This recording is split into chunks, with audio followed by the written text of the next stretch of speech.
Hello everyone, welcome back all of you in S pharma. आप सब कैसे हैं? आई होप आप सब अच्छे होंगे। आज हम बात करेंगे बी फार्म फर्स्ट सेमेस्टर वालों की एचएपी सब्जेक्ट का। ठीक है, तो एचएपी सब्जेक्ट में आज हम देखने वाले हैं अपना यूनिट सेकंड। तो यूनिट फर्स्ट ऑलरेडी कवर हो चुकी है, आज हम बात करेंगे यूनिट सेकंड की। तो यूनिट सेकंड में इसका आज आपका होने वाला है सेकंड लेक्चर। फर्स्ट वाले लेक्चर में हम कवर किए थे कि इंटीग्रोमेट्री सिस्टम का पूरा इंट्रो। ठीक है, इंट्रोगोमेट्री सिस्टम मीन्स होता क्या फ्रेंड्स, स्किन के बारे में जितना भी ओवरव्यू था टोटली यहाँ कवर हो चुका था। आज बात आती है स्ट्रक्चर और फंक्शन की स्किन की। ठीक है, स्किन की स्ट्रक्चर और फंक्शन की आज हम यहाँ इस क्लास में पढ़ने वाले हैं। ठीक, तो देखिए जो कि अगर देखा जाए आपके एग्जाम के अकॉर्डिंग तो ये दोनों क्वेश्चन, ठीक है, स्ट्रक्चर और फंक्शन मिला के स्किन का आता है 10 नंबर में। ठीक, जब आप एग्जाम देने जाएंगे तो वहाँ ये क्वेश्चन मिलेगा आपको 10 नंबर का। ठीक है, तो मैं आज 10 नंबर के अकॉर्डिंग ये टॉपिक अपना देखने वाला हूँ, तो वीडियो के लास्ट तक आप बने रहिएगा।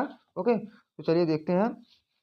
देखिए इस लेक्चर में हम कवर करेंगे कि स्किन का इंट्रो क्या होता है, स्ट्रक्चर क्या होता है, फंक्शन क्या होता है। ठीक है, अब देखिए सबसे पहले मैं इसके पहले वाले लेक्चर में इंट्रो बता दिया था बहुत ही डीप। ठीक, अब इसमें केवल ओवरव्यू ऐसे चलेगा, बाकी हमारा जो मेन फंडा है स्ट्रक्चर और फंक्शन का आता है। ठीक है, अब देखो स्किन क्या है, हमारी लार्जेस्ट ऑर्गन, ये तो सबको पता होगा क्योंकि क्या है हमारे बॉडी का 16% तो मतलब यही कवर्ड किया। जैसे आपकी बॉडी अगर 70 किलो की है तो 70 किलो में से आपका 16% केवल आपकी स्किन का वेट है उसमें। ठीक है, इसीलिए कहा गया है कि सबसे बड़ा आर्गन है। अब देखो the thickness of skin varies from 0.5 mm to 4.0 mm तक।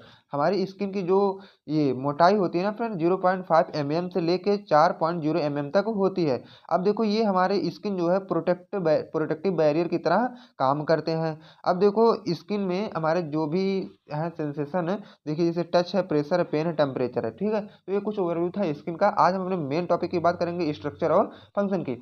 ठीक, अब देखिए अगर हम स्किन का स्ट्रक्चर आपको दिखाएं तो देखिए बहुत ही इजी है ये स्किन का स्ट्रक्चर फ्रेंड्स, कि स्किन का स्ट्रक्चर बनता कैसे है जो आपको एग्जाम में बनाना है। देखिए ये क्या है, सबसे ऊपर वाला पार्ट हमारा होता है epidermis, then dermis, then subcutaneous tissue. इसको बहुत जगह आप देखोगे कि हाइपोडर्मिस भी मिलेगा। ठीक है, तो आप सबक्यूटेनियस टिश्यू या हाइपोडर्मिस दोनों में से एक को लिख सकते हैं। उसके बाद जो सबसे नीचे आती है हमारी मसल्स आ जाती है, नर्व, ये सब आ जाती हैं। ब्लड सर्कुलेशन वाला पार्ट आ जाता है सबक्यूटेनियस के नीचे। तो अब देखो एपिडर्मिस में इतना छोटा सा दिख रहा है, ठीक, बहुत ही पतली होती है हमारी एपिडर्मिस, जो कि सबसे फर्स्ट वाली लेयर हमारी स्किन को होती है, मान लो इसको। ठीक है, ये इपिडर्मिस लेयर होती है सबसे ऊपर।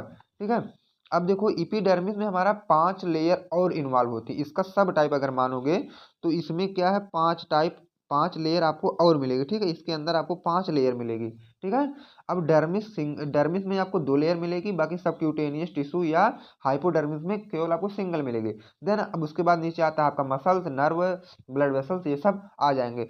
अब देखिए हम बात करेंगे टाइप ऑफ स्किन की, जैसा कि स्ट्रक्चर आप लोग समझ चुके होंगे। अब बात करेंगे हम टाइप की, स्किन की कितने टाइप की होती है। तो मेनली स्किन हमारे जो है 3 टाइप की होती है, एक एपिडर्मिस, एक डर्मिस, एक हाइपोडर्मिस, जो कि मैं स्ट्रक्चर में आपको यहाँ दिखा दिया हूँ तीनों अलग अलग पार्ट में। सबसे पहले मैं बात करूंगा कि एपिडर्मिस क्या होती है। ठीक है, अब देखो फ्रेंड्स मैं अगर बताऊं आपको कि एपिडर्मिस से क्या होती है, तो देखो epidermis is the outer most layer of skin. सबसे पहले तो आप ये जानो कि एपिडर्मिस जो है स्किन के सबसे ऊपर वाला भाग या लेयर या पार्ट आप कह सकते हो।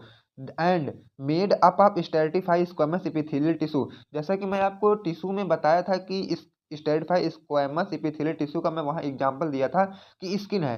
तो देखो आज यहाँ प्रूफ होगा कि स्किन कैसे है। ठीक है, क्योंकि ये एपिडर्मिस का, ठीक है, सबसे ऊपर वाला लेयर होता है स्किन, इसीलिए इसको स्ट्रेटिफाइड स्क्वैमस एपिथेलियल टिश्यू भी कहा जाता है। ठीक है, और देखो its thickness is varies from 0.5 mm to 1.5 mm।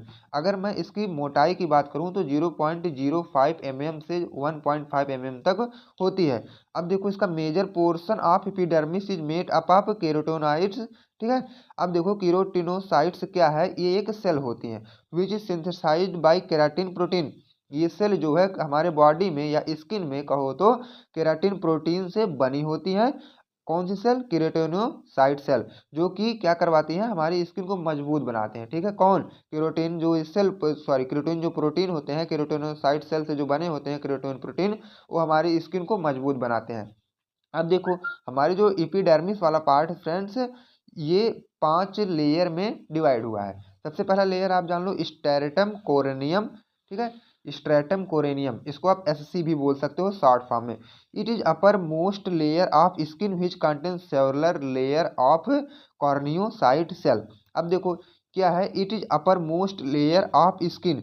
अब देखो ये जो इपीडर्मिस है, ठीक है, इपीडर्मिस के सबसे ऊपर वाला पार्ट, मैं वहाँ आपको बताया था कि 5 पार्ट होते हैं, तो पांचों पार्टों में से सबसे ऊपर वाला पार्ट आपका आता है स्ट्रेटम कॉर्नियम, जो कि several layer of corneocyte cell, ठीक है, इसमें कॉर्नियोसाइट सेल जो है बहुत से लेयर बना के उसी में पड़े रहते हैं, ठीक है। अब बात हम करेंगे नेक्स्ट वाले की, जो भी उसके बाद आता है स्ट्रेटम ल्यूसिडम, ठीक है फ्रेंड्स, स्ट्रेटम ल्यूसिडम देखते हैं, इसको हम शॉर्ट फॉर्म में बोलेंगे S और L, ठीक है। It is only found in thick skin such as palm and sole of feet. ये देखो स्ट्रेटम लूसिडम जो है ना फ्रेंड्स, जो कि आपको जहाँ जहाँ आपको आपकी स्किन जो है मोटी रहेगी जहाँ जहाँ पे, वहीं ये स्ट्रेटम लूसिडम पाए जाएंगे। जैसे क्या है, सोल ऑफ फीट, पैर के नीचे वाले, जैसे जो कि आप, अगर मैं आपको हिंदी में बताऊँ तो एड़ी वाला भाग जो होता है 16 फीट, वहाँ पे ये पाए जाएंगे, और हमारे पाम पाम मतलब हथेली पे भी ये पाए जाते हैं। अगर बात आती है स्ट्रेटम ग्रैनुलोसोम का, जिसको हम शॉर्ट फॉर्म में बोलते हैं SG, it is the middle layer of epidermis. अगर इपिडर्मिस का क्या है, ये मिडिल लेयर होता है, ठीक है, कौन, स्ट्रेटम ग्रैनुलोसम। अब देखिए in this cytoplasm of cells appear granular, इसको क्यों कहा गया है स्ट्रेटम ग्रैनुलोसम, इसमें जो हमारे सेल प्रेजेंट होते हैं ना फ्रेंड्स, वो ग्रैनुल फॉर्म में प्रेजेंट होते हैं, इसीलिए इसको बोला जाता है स्ट्रेटम ग्रैनुलोसम, ठीक है। अब देखो बात आती है नेक्स्ट वाले की, जिसको हम बोलते हैं स्ट्रेटम स्पाइनोसम, इसको हम शॉर्ट फॉर्म में यह भी बोल सकते हैं S और S। It is present above the layer stratum basal, ये क्या है, जस्ट स्ट्रेटम बसल के ऊपर वाली लेयर है। तो अब सबसे पहले आप समझो कि स्ट्रेटम बसल क्या होती है। स्ट्रेटम बसल जो है डर्मिस की सबसे लास्ट वाली लेयर होती है, ठीक है, हमारे फ्रेंड्स हाइपोडर्मिस की लास्ट वाली लेयर होती है। It is the deepest layer of the skin epidermis. अब देखो इपीडर्मिस का क्या है, डीपेस्ट कह सकते हो या तो सबसे लास्ट वाली लेयर भी कह सकते हो। यहाँ they contain melanin pigment from melanocytes cell, melanocytes cell वहाँ पे प्रेजेंट होते हैं, जो कि मिलेनोसाइट सेल होते हैं, ये रिस्पॉन्सिबल होते हैं मिलेनिन पिगमेंट को बनाने में, ठीक, जो कि रिस्पॉन्सिबल होते हैं हमारे स्किन के कलर के लिए, जैसे गोरा काला सभी लोग होते हैं ना, तो ये मिलेनिन की वजह से आदमी क्या है, गोरा और काला होता है, ठीक है। अब देखो सेकंड बात आती है डर्मिस की। डर्मिस क्या होते हैं फ्रेंड्स, जो कि आपका था सेकंड लेयर, हमारे स्किन का सेकंड लेयर था डर्मिस। अब देखो dermis is the middle layer, आप इसको या सेकंड लेयर बोल सकते हो या तो मिडिल लेयर भी बोल सकते हो, बिटवीन इपीडर्मिस एंड हाइपोडर्मिस। अब देखो मिडिल लेयर या सेकंड लेयर क्यों बोला जाता है, क्योंकि इपीडर्मिस और हाइपोडर्मिस के बीच वाली जो लेयर आती है उसे हम बोलते हैं डर्मिस, ठीक। It is the second deepest layer of skin. अब देखो ये क्या है, दूसरा और डीपेस्ट लेयर है स्किन का, ठीक। It is thickness varies from 0.5 mm to 3 mm।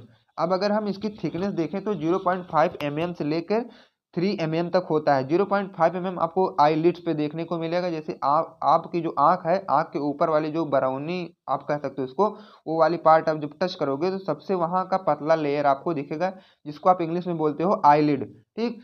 उसके बाद 3 mm आपको कहाँ मिलेगा, जैसे पाम या सोल्स है, जैसे आपको पैर के नीचे वाला, उसको बोलते हो आप सोल्स, ठीक है, एकदम नीचे चले जाओ पैर के नीचे। उसके बाद पाम पाम मतलब हथेली पे, ठीक है, वहां आपको 3 mm की आपको स्किन दिखेगी। It contain blood vessels, glands, hair follicle and nerve ending. Dermis में ही हमारा क्या है, अब देखिए सबसे पहले वाली जो थी आपकी, उसमें क्या है, ब्लड वेसल्स नहीं थे, लेकिन जब डर्मिस की बात आई तो वहाँ ब्लड वेसल्स आपको मिलेंगे, ग्लैंड्स मिलेंगे, कुछ हेयर्स मिलेंगे, हेयर के फॉलिकल मिलेंगे, एंड नर्व एंडिंग, वहाँ धीरे धीरे क्या है, नर्व की स्टार्टिंग या एंडिंग भी वहाँ आपको देखने को मिलेगी, ठीक है। अब अगर हम डर्मिस की जो 2 लेयर थी, अगर मैं उसकी अब बात करूँ तो friends it's layer divided into 2 sub layer. अभी जो डर्मिस है वो 2 सब लेयर में डिवाइड किया गया है, एक है पैपिलरी डर्मिस, दूसरा है रेटिकुलर डर्मिस। पैपिलरी डर्मिस को आप बोल सकते हो कि ये पतली होती है और इरेगुलर लेयर होती है, और रेटिकुलर डर्मिस थोड़ी सी मोटी होती है और डेंसर लेयर होती है, ठीक है।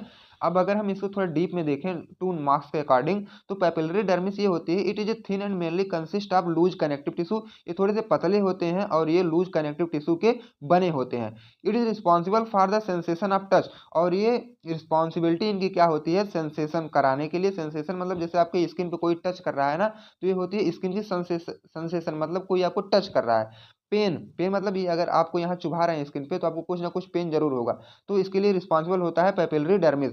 हॉट एंड कोल्ड डीटीसी, जैसे आप कोई आग सेक रहे हो ना, तो आग में अंगुली चली जाए, फिर हम क्या करेंगे, निकाल लेते हैं, ठीक। तो ये क्या, हॉट और कोल्ड का भी सेंसेशन हमारी पेपिलरी डर्मिस के थ्रू ही होता है। उसके बाद रेटिकुलर डर्मिस आता है। It is thick and mainly consist of dense connective tissue. ये क्या है, थोड़ा सा थिक होंगे, किससे, पेपिलरी डर्मिस से, और mainly consist of dense connective tissue. और ये किससे बने होते हैं, हमारे डेंस कनेक्टिव टिश्यू से, ठीक है।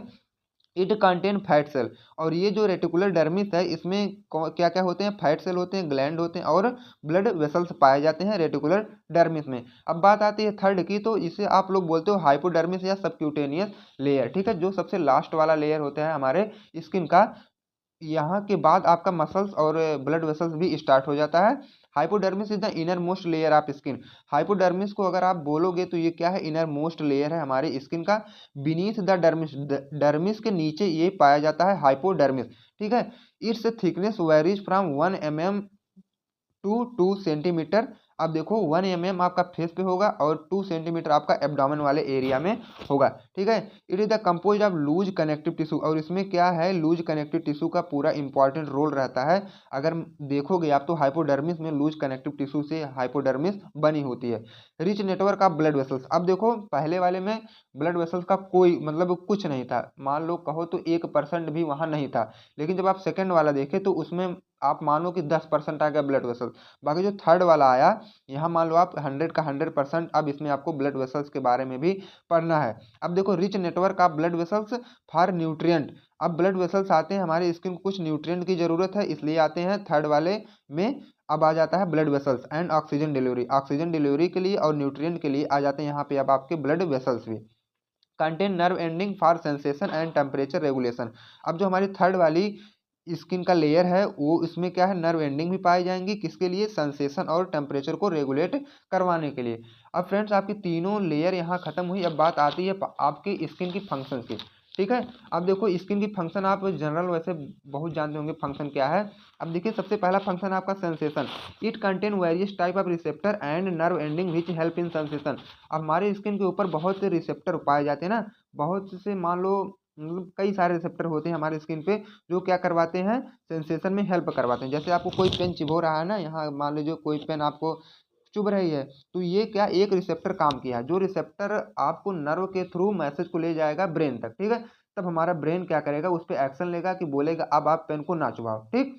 अब देखो सेकंड बी वाला पार्ट आता है प्रोटेक्शन का। हमारी स्किन क्या एक प्रोटेक्शन की तरह भी काम करती है हमारे बॉडी के लिए या इंटरनल आर्गन के लिए। Skin act as physical barrier and protection internal organ from external environment. या तो कह सकते हो आप एक्सटर्नल इन्वायरमेंट से हमको बचाती है, एक्सटर्नल इन्वायरमेंट से भी बचाती है, और हमारे जो अंदर इंटरनल आर्गन है उनको भी ये सुरक्षा या प्रोटेक्शन प्रोवाइड करवाती है। कौन, स्किन ही करवाती है। अब बात आती है सेक्रेशन की। Skin help in secretion of sweet from sweet gland. Skin यह भी करवाती है कि स्वीट ग्लैंड से स्वीट का सेक्रेशन भी करवाती है।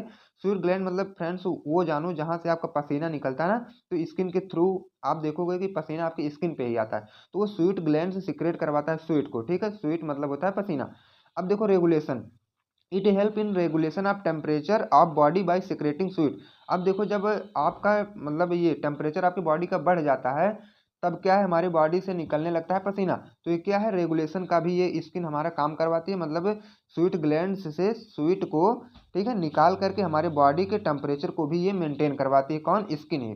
अब देखो उसके बाद एक्सक्रेशन वाला काम है। It is also excretion of toxic substance ion drug and other through sweets. अब देखो स्वीट्स जब निकलता है हमारे बॉडी के अंदर, तो क्या करवाता है, ये जो हमारे बॉडी के अंदर कुछ टॉक्सिक सब्सटेंस होते हैं उनको भी बाहर करता है, कुछ आयंस होते हैं जो हमारे बॉडी के लिए रिस्पॉन्सिबल नहीं होते उनको भी बाहर करता है, कुछ ड्रग्स मतलब जो हम लोग पहले से खा चुके, अगर आप मान लो कोई व्यक्ति जो है, आदमी जो है, अगर दवाई खाया है, ठीक, दवा खाया है, तो पसीना के थ्रू दवा का एक्सक्रीशन भी होता है, ठीक है।